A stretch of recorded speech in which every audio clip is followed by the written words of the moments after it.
Assalamualaikum warahmatullahi wabarakatuh. Yang terhormat Pak Jajang dan Ibu Adeyeti sebagai reviewer dari usulan proposal pengabdian masyarakat yang kami sampaikan. Perkenankan menyampaikan presentasi terkait dengan usulan tersebut. Untuk pengabdian kami ini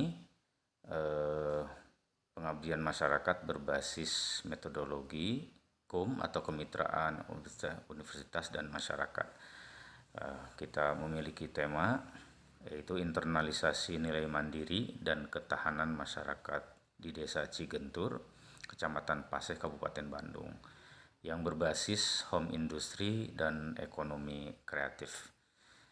Jadi saya Bobang sebagai ketua pengusul menyampaikan latar belakang sebagai berikut. Jadi yang pertama, banyak pemekaran desa itu yang didasarkan hanya sebagai tujuan politik semata-mata, tidak berbasis kepada tujuan kemakmuran. Sedangkan kemakmuran merupakan dasar kenapa pemekaran desa diperbanyak. Artinya supaya layanan pemerintah itu lebih bisa menyentuh atau mendekat ke masyarakat. Oleh karena itu, salah satu poin penting yang perlu untuk ditumbuhkan di masyarakat adalah nilai mandiri dan ketahanan yang terutama berbasis kepada home industry dan UMKM seperti itu. Karena itulah yang hidup di masyarakat. Ini dilatar belakangi oleh keadaan masyarakat di Desa Cigentur yang 65% itu pelaku home industry dan UMKM. Jadi banyak perusahaan-perusahaan besar tekstil terutama yang kemudian memiliki link dengan masyarakat dan masyarakat bisa memanfaatkan usaha besar itu dengan membangun home industry dan UMKM. Cuma di sini ada masalah, antara lain adalah masalah utamanya adalah persaingan pengusaha besar.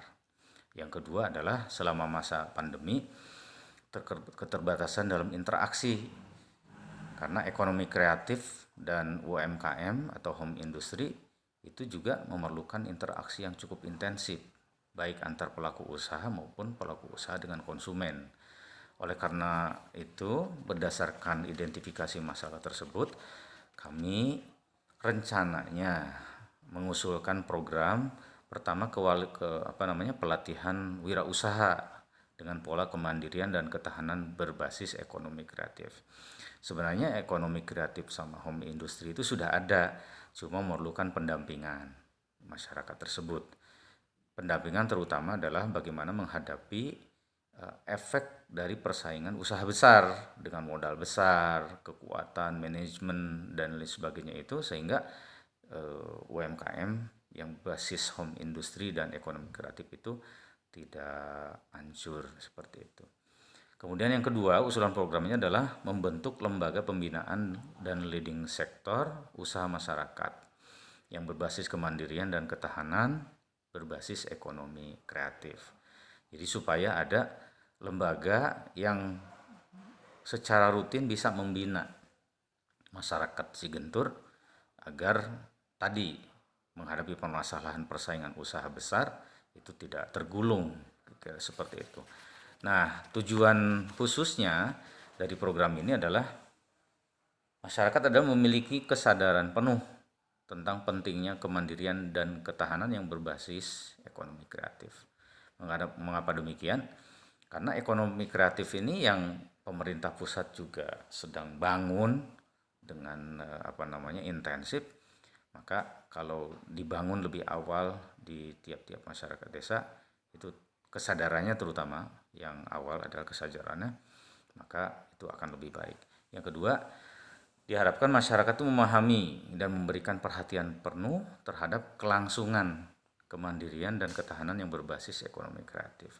Ketiga, masyarakat mampu melakukan transformasi nilai wirausaha yang berbasis kemandirian dan ketahanan berbasis ekonomi kreatif sehingga dapat mengatasi kendala yang dihadapi selama ini. Kemudian ingin menumbuh kembangkan jiwa kebersamaan di dalam masyarakat, terutama di pelaku usaha kecil dan menengah seperti itu.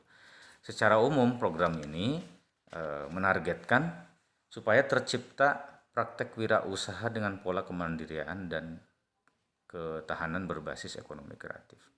Terciptanya lembaga pembinaan dan leading sektor yang mengurusi masyarakat, supaya masyarakat dengan kemandirian dan ketahanannya itu selalu terjaga. Kemudian mudah-mudahan secara umum program ini juga bisa menumbuhkan terbentuknya pola wirausaha baru yang relevan dengan perkembangan zaman dan persaingan usaha. Misalnya 65% masyarakat desa Cigentur yang berbasis home industry selama ini masih itu dan itu. Polanya masih manual, manajemennya masih manajemen klasik, tradisional seperti itu. Dengan pelatihan wirausaha dan visi ya, yang visi dan misi dari kita yang kemudian bisa mengenalkan suatu pola wirausaha yang baru. Misalnya yang tadinya manual bisa kemudian dikembangkan ke digital, ya kan. Pemasaran yang selama ini manual bisa diperkenalkan suatu pemasaran yang berpola digital, memanfaatkan media sosial dan berbagai platform-platform digital lainnya. Itu antara lain penguatan supaya mereka didampingi tidak tergulung oleh persaingan dari usaha besar, dan sekaligus juga bisa mengatasi kendala yang diidentifikasi tadi, yaitu terbatasnya ruang interaksi publik gitu kan, antara pelaku usaha dengan konsumen, pelaku usaha satu dengan yang lainnya, sehingga dengan medsos maka hal itu bisa teratasi kira-kira seperti itu. Dalam pelaksanaan program nanti kami tentu saja bekerja sama dengan para mitra, antara lain dari Dinas UMKM ya kan, di Dinas Perdagangan di Kabupaten Bandung nanti akan menjelaskan bagaimana program Kemendag.